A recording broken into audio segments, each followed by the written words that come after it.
Hello, everybody, and welcome to this episode of CFO 4.0. I'm so very excited to say that today on the podcast we have Christian Frantz Hansen. So Christian is a partner at the Business Partner Institute. And he's going to talk to us today all about performance management in finance. So welcome, Christian. Thank you for joining me. Thank you so much. It's a pleasure to be on the podcast. So just tell us a little bit about, what's the BPI or the Business Partnering Institute's perspective on performance? Well, that's a good question. In general, I think we are, it's kind of embedded in the idea of business partnering, right? That we take a broad, holistic view on performance management. It's all about supporting the business and making sure that the business achieves the strategic objectives that is set forward by management, and both from the top and then how do we operationalize that. So holistically, I would say our approach is very much focusing on supporting the business. How do we achieve the goals collaboratively across functions? And how do we, as finance leaders, actually assess that performance? Thinking about the perspective, perhaps both sort of within finance, how would we assess that? And then looking in, outside, how would the wider business assess how well we're doing in finance? So if we start with the, internal perspective in finance, we do quite a lot of assessments of the effectiveness, efficiency of our finance functions, and obviously, there is the classical external benchmark. So we do leverage some of the more famous databases in terms of process efficiencies. You might know of apqc.org, who's one of these benchmark organizations. So we do benchmark analysis like that, where we take finance processes in an organization, compare them to a wide range of similar companies potentially in similar industries, even to see, across different processes, KPIs, how are we performing, analysis like that. That's obviously one way of looking at it. Then there is sort of the more internal perspective, which is on, do our customers in the business we support, do they believe that we're delivering value? Because that is, in many ways, at least in my opinion, our end goal as a finance function is to support somebody in the business. So if my customer in the business is happy, then I'm performing well, if that makes sense. So that's also something we do often. We interview business stakeholders internally to get an idea about what does the customer say in terms of finance's performance. And we're using the term measure, which implies some kind of, call it more qualitative measurement pieces. Are there qualitative measurements that you can use for that concept of value that you just talked about? I think in terms of what constitutes finance value creation, that's a topic we often discuss, because we talk about value creation, but how do we measure that really? And it's a tough one, right? Because it's not hard KPI necessarily that you can measure. So, but I think so looking at specifically on value creation as a finance function, we often measure it by, as I said before, sort of reviewing customer satisfaction, but also keeping track of what we like to call a finance value intervention log, or a finance value log, actually. So in some companies, we've implemented a finance value log. So whenever somebody in finance has a impactful interactions, value intervention, if you will, with the business, they document what they created and kind of what's the value we created for the business. And then that becomes your little repository of success stories that we can use to measure our collective success. It drives the right behavior, but it also showcases the value creation we do for the business, which is a really interesting case, I think. So I really like that. It makes a lot of sense, both from an internal finance perspective, but also for the business we support. Yeah, that's a great idea, because I guess it also incentivizes individuals as well to really think about the value as they log it, and asking questions around that, as to how do I do more of that. Exactly. Obviously, it shouldn't be sort of an additional thing where you have to track and measure and document things that doesn't make sense. But just that little reflection on what I did today with my business stakeholders, how did that actually improve the business overall, not just from a finance perspective, but from a corporate business perspective? What did we do together with the business that actually added value? That reflection, builds the right mindset, I believe, in finance. So. And from obviously the other side of finance, so obviously outside of business partnering piece, can you give us some examples of typical KPIs that you use or you see and assess to understand how well a finance team is performing? I think it depends very much on where you're located within a finance organization, right? Because if you take classical manual processing, accounting, then you have some hard measures in terms of how long does it take to close the books every month, right? How many days after close do you have management reporting ready for management?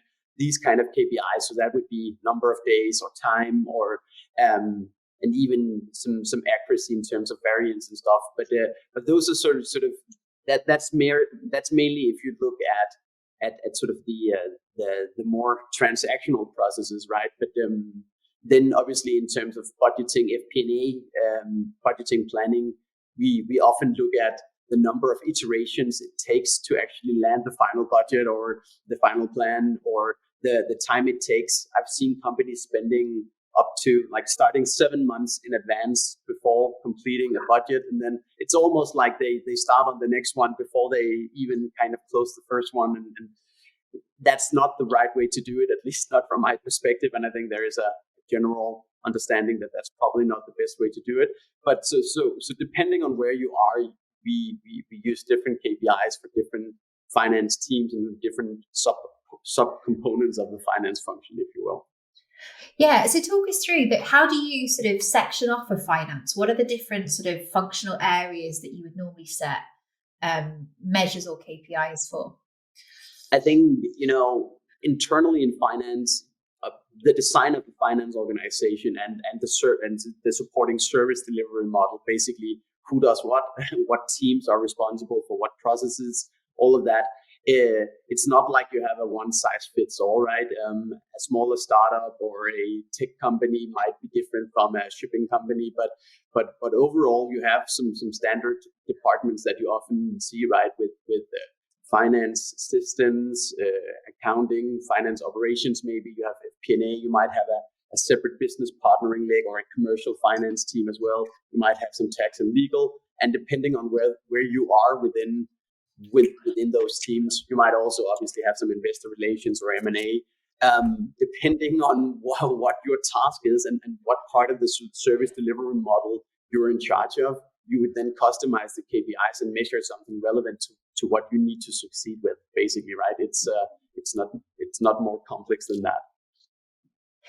And from a sort of an ongoing piece, how often should you be reviewing those performances? Do you have a cadence that you find works really well? Because obviously there's effort involved, isn't there, in terms of tracking all of this data around performance. What do you normally recommend? I think there is a little bit of there is an issue when it becomes over-engineered, like in general with performance management. So if finance starts focusing very much on only measuring its own performance all the time and neglect that bigger picture of understanding how the business is performing, then it becomes very siloed and you end up using a lot of resources on continuously measuring yourself, if you will, right? So I think there is a balance, and less is definitely more when it comes to performance management. Nobody's driven by a dashboard with 100 KPIs because that's too much. It's information overload. You don't necessarily know how to translate any of that information into actual behavior.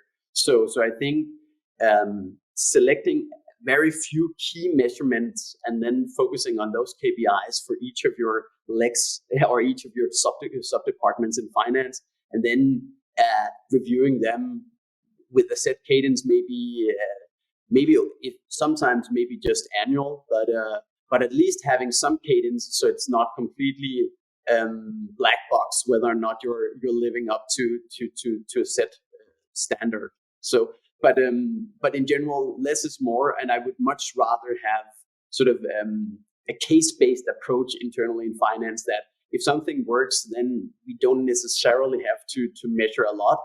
But if we see an issue, then let's take a proactive approach and try to identify the root causes and then improve performance in that area, instead of just over engineering our performance management setup internally. So I don't know if that resonates, but yeah, I think we've all, I think that the wonderful thing I think about the world at the moment is we have a huge amount of data to play with. I think almost the challenge is we have a huge amount of data to play with, and actually you get used to having large volumes to pull things from. So you can, like you say, create industry just around data collection. And it's about I always talk about like the value that you're of the data that you're working with. Is it adding value to you as an organization? If it doesn't, then change your perspective or change your focus. I think we can sometimes we can be too rigid in terms of how we look at things. And one of the things I found interesting about the comment you made there was about working with the wider organization. So from a sort of a functional perspective outside of business partnering, you mentioned that obviously there's a lot of conversational piece about finance adding value. What about from a more operational perspective? Do you have any suggestions for how they could collect feedback on how well finance is supporting the business with operationally, as well as a finance business partner? It really depends a little bit, but in some cases when finance is very much a part of a wider organizational process. As an example, take order to cash. Like order to cash is very often a relatively massive process where finance often plays a role, maybe both in the beginning and in the end, and with some production and operations in between, right? So in the end, the invoice and stuff like that and transactions end up in finance. But when finance plays a role in a bigger process like that, then I think it can make a lot of sense to measure that and get some feedback from your stakeholders, because you're so interlinked in the process. So if finance is slow to doing something, it affects the entire end-to-end order to cash process and the other way around, essentially, right? So in that case, having a dialogue and actually doing a little bit more rigid measurements makes sense, I believe. But in general, when it's not about being part of a larger process, but merely sort of supporting other businesses, sort of let's imagine you're a commercial finance person supporting commercial teams in making sure that they sell the right things to the right people, basically, or to the right customers, then I think it might not be that easy always to have hard measures. Then it's a bit more relational, having that dialogue, constantly being close to your customer in the business, talking to regional sales directors, asking them what kind of support do you need, what can I do differently, and then getting a little bit more qualitative feedback than hardcore quantitative feedback, as in the order to cash example, maybe. So I think it depends very much on when and where and what role you play in finance. Yeah, and I think that's interesting because very often we can look at processes purely from an efficiency perspective. We can say, right, how quickly can we do this? And if you think about like order to cash, for instance, there's so much customer interaction that is our customer valuing and appreciating the experience. It might be more efficient to do it one way, but then that doesn't help us achieve our, USP as a business to serve in the way that we serve that customer. Yeah, but I fully agree. So it depends. It depends a little on how you look at it, essentially, whether it makes sense to do a qualitative or quantitative measure. But yeah, I like to have both, at least. I think I in general try to get finance people to be a little less centered on just focusing on the numbers and quantitative hardcore measures, because that often doesn't necessarily lead to better performance. Performance is driven by people doing something different tomorrow than what they did today, based on some relevant input. That might be a measure, but it might also be verbal in the feedback from somebody in the business. And very often finance does not necessarily improve just by having a rigid quantitative measurement system. I think very often the big leaps in finance comes from having interaction and dialogue with business stakeholders, getting direct feedback on an ongoing basis, learning, adjusting our approach to supporting the business. No, absolutely. And I guess how do you know that you've got the balance right between quantitative and qualitative? I think, it's the same if I do performance management in a finance function, supporting business stakeholders, and I need to help somebody in the business understand their performance. Then it's, to me, not worth a whole lot if you just post a beautiful dashboard with a lot of numbers. You might have a lot of great information in there, but if you don't translate it for the business by actually explaining it or making sure that you have the right governance around it, so that people actually meet and sit down and take the information in and decide what to do about it. So insights needs to be translated into action to actually make any difference, to actually make an impact, right? So that's a little bit the same in finance. If you only have an internal performance dashboard of how well we do in finance, days sales outstanding, whatever it is, all sorts of numbers you could carry in and measure, but you never have a dialogue around it, and you never take the time to sit down and say, okay, so we see a negative or positive trend here. If it's negative, what do we do to counter that? Or if it's positive, how do we ensure we do more of that also in other areas? If you don't work with the data and actually implement some actions based on it, it becomes a little bit of a pseudo process where you kind of just measure stuff and it's all good, but it doesn't really change anything. So I think the balance, you strike the balance when you have proper data to look at, but you also gain qualitative feedback and actually meet and discuss and actually do something about it, right? So that you actually do something and not just measure things for the fun of it. So. And you mentioned earlier on the podcast about benchmarking. So how do you approach benchmarking with organizations? What do you typically suggest? Again, I've in my earlier career, also in big four accounting firms, I've done a lot of benchmarking based on some very standardized processes. That this is how a finance function is supposed to run. These are the standard processes, and then we kind of tried a little bit to force all organization into that framework to get coherent standardized data that could be used across companies to do a benchmark analysis. And I believe there is some value in that. But honestly, I like a little bit of a more pragmatic approach to this when it comes to benchmarking. So even though finance functions are similar and there is something called best practice, it's hard to do a one-to-one benchmark. Just looking up in a database, this is how you're supposed to do it. So when I do this, I often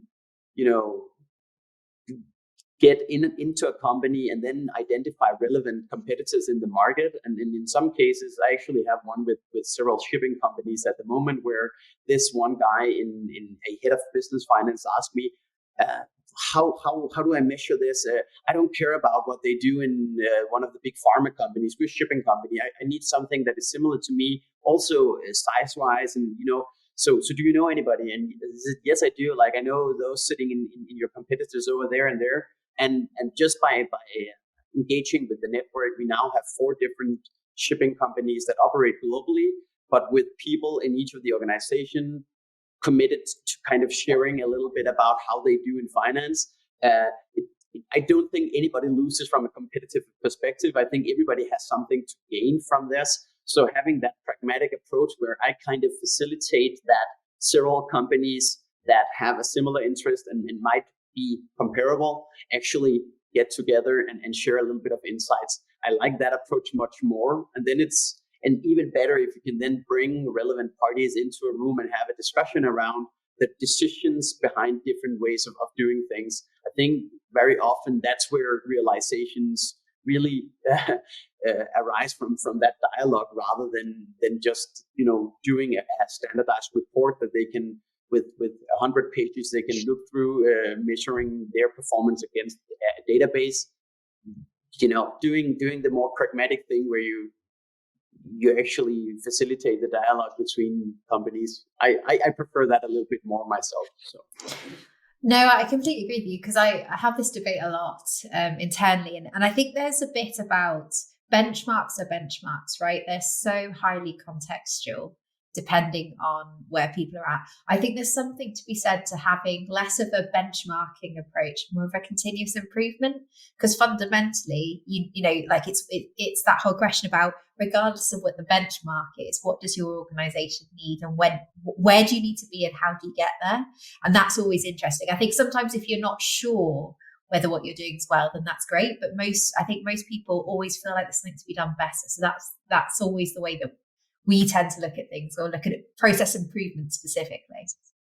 Exactly. And a benchmark only gives, best case, you're left feeling good about yourself, and then you might get stuck just now. I'm fine, I do good. Or alternatively, that you're not doing good, but you still haven't done anything about it. So I also like your approach about saying let's be a little bit more lean, taking a little bit of a lean methodology kind of approach to it, looking at instead of just benchmarking right up, like that's a good way to identify where the issues are. But very often finance functions or teams in general, they know where the issue is, where the issues lie in their systems or processes. So why not just take a more practical approach and start looking at it, plan, do, check, act kind of approach, and then work with continuous improvements, try out if something works, test it, fast prototyping.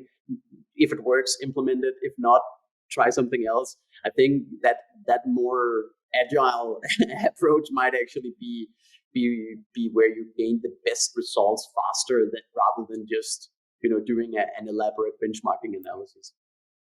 So, and we've talked a lot about the measures and how we assess it, but one thing we haven't quite talked about is the people, and then they're the most important part of this change in this piece. So how do you approach having conversations around improvement with individuals? And then let's just take business partnering, because again, it's a challenging area to measure without apart from just having conversations about impact. So how do you approach those kind of assessment and conversations about development there?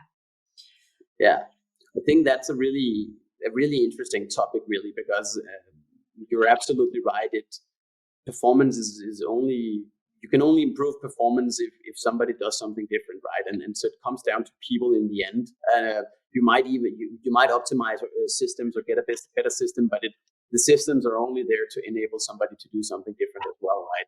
So one thing that I often see is that we neglect the change management, people change management kind of aspect of improvements in finance and performance in finance, especially at the moment when we see automation, new P&A tools arriving that can do a lot of things, ERP platforms that become better, AI entering the arena as well. Then a lot of people, they can intuitively understand that this is great, but it also becomes a little bit of a threat, right? That you feel threatened that what you're known for or what you used to do is being challenged by something new. Maybe it's a new technology, and you have to do something else in order to perform. So I've seen it on many occasions when we try to automate something. Then the guy who used to own the Excel model and who was really good at Visual Basic for application, and he knew exactly how to do all the macros, and he had built the model. So he kind of saw himself as a valuable asset to the company because of that. And suddenly that's not important anymore because the system can do it for you. And he needs to revert his attention and reinvent himself a little bit in his own mind to become something else and to remain value adding, at least from his own perspective. And I've seen that on many occasions. So very often having that dialogue and identifying those barriers to change. Sometimes we talk about scarf reactions to change, which is about status and certainty and other elements that might affect you and make you feel threatened when change happens. And then if you kind of identify what might cause this individual to refrain from joining the change, or what causes them, what makes them hold back in terms of joining in on this, then you can have a much more fruitful dialogue around what needs to happen for them to keep performing, even though something might be changing within their role. See the same with finance business partners, especially people going from classical controlling roles into business partnering, that they pride themselves in being the best in Excel and knowing all the numbers, and suddenly that's not how they should measure their success anymore. Now they probably should measure their success in terms of how often they engage with their business stakeholders, how well they communicate the insights, not just the fact that they can extract the insights from data, but they also need to be able to sell that data or sell those insights to somebody in order for somebody else to actually do something. So your personal KPIs also become different, and making that shift mindset wise, that what constitutes performance for me is not what it used to be. It needs to be something else. A lot of us go through that during a career, and I think that's where management or leadership plays an important role in having the right dialogues with people to guide them in that transition and in that mindset shift. Does that make? I don't know if that resonates, but yeah, no, absolutely. And I think I love that it's almost that self-perception piece that's so important. So, and for those that don't know about it, talk us through the SCOF framework that you mentioned. What are they in terms of the elements that make that up? Yeah, the thing is that that's just one of many change frameworks. We often also I think that one might be David Rock who came up with that, but we also sometimes, just simplifying it a little bit, sometimes people don't understand what happens, and that causes them to not want to change, right? Sometimes people then it's not about understanding, then it's about people not really liking what is happening, and then the third one is that sometimes people just don't like the sender of the message. So, but we kind of always believe that it's the first one, that people don't understand. So we explain even more. We try to convince people with arguments that this is a good idea because of blah blah blah. But if the issue is not them not understanding, but the issue is that they don't like it because of them feeling threatened or something else, or even worse, if they don't want to join in because they don't like you or whoever is the sender of the message, then it doesn't help at all to explain more, because then they just feel even more annoyed. So taking the time to understand what actually causes a barrier to change is really important. And the scarf reactions is one tool to do that, right? And that is, it's about one is a certainty, right? That can people foresee the future, and very often in uncertain times they cannot. And just the fact that you don't have any certainty, that might be a problem. Then you have to explain to them that they can feel safe. It might also be about status, not necessarily in terms of job title, but also within a group. If you're the one who is good at the Excel sheet and suddenly we don't need the Excel sheet anymore, what's your internal status then within the group? Because then it's reduced to something else, and that changes also when new employees join, or if you get a new manager or whatever. But addressing that is important. And then the autonomy part is the aim in the scarf. That's about, obviously, if people feel that they're losing autonomy, that they can't really decide over what to do anymore on their own, and somebody's forcing them down a path that they don't like, that's also something that causes a change resistance, right? But all of these, and I could keep talking about this, but the main idea is that when we need people to change, and specifically when it comes to performance in a changing finance function, where things change, systems are implemented, people need to adjust, then identifying what might cause people to resist that change, and then having a dialogue around that is a really effective management tool from my perspective. Yeah, no, So, I used to joke actually with so I really love training and mentoring, junior and up and coming consultants. So, and I used to say that one of the biggest tools in a consultant's toolbox is a sense of humor, because actually, mhm, if you have that connection with a customer and you can mhm, get to, and you have that rapport, that is, that is incredibly powerful, because you can, as you said, you can be 100% right about the situation, but if they mhm, don't like you or they don't trust you and they don't feel that connection to exactly, you, that advice will not be taken, because they don't believe the source that it's coming from. So exactly. that really resonates, certainly for me, and I see a lot in change projects, is that unfortunately, I think one of the dangers is and one of the challenges is, very often I'll go into a situation and the discussion about the why and the change piece hasn't happened before we're brought in to Mhm, support that change effort. yeah, And so I think that's a great insight, and I think it's something finance need to really think about, finance leaders, before they're making these changes, how they're yeah, readying their team for change. yeah. But I absolutely agree. That's also why we teach the trust equation by David Maister to our finance business partners in our finance business partnering programs, because very often finance people are good at the two first elements of the equation, being credibility and reliability, that they're credible, they know their stuff, and they're reliable, they deliver on time. In general, finance people are good at that. But if you neglect the third element being intimacy in the relationship, and the fourth one being self-orientation, then you might very well be credible and reliable. People still won't necessarily listen to you and take your advice. So, and as you said, what you referred to when you said humor before, is to me that intimacy part of the trust equation. That means that you are able to both be reliable, credible, but also create a safe space for with you and your client or your customer, in order to build something that actually, because without that intimacy and that humor and that bond, if you will, that is more than just purely professional, then you won't create a strong trusted partnership in the long run, right? Yeah, So connection is so important, and we can talk about, humor is one way of creating it. It's my personal tool of choice. I love to have a laugh with my customers and my clients, but there are lots of ways to do that, and it's great to.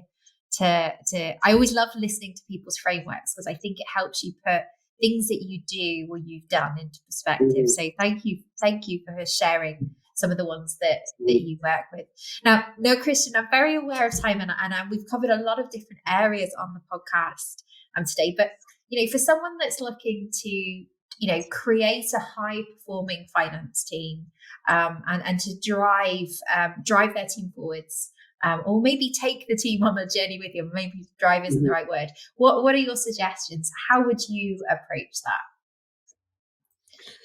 Um, if if I break the answer into two, then I would say one thing is mindset, another one is toolbox or tool set, right? And starting with mindset, I think, like any other team, performance won't happen if you don't have the right culture, the right mindset, some kind of drive in the organization where you actually like to go there, go to the office, that you aspire to achieve some common objective.